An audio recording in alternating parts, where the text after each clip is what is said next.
Ini untuk speed versi normalnya.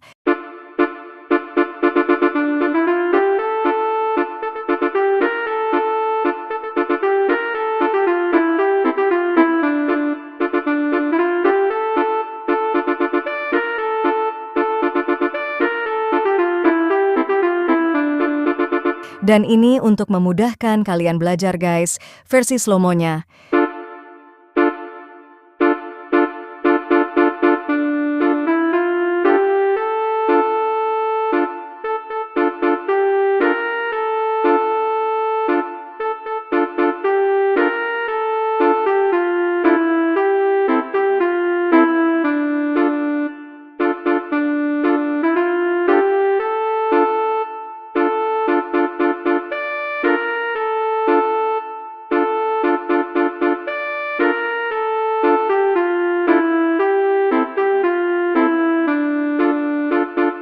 Terima kasih telah menonton, semoga video saya bermanfaat.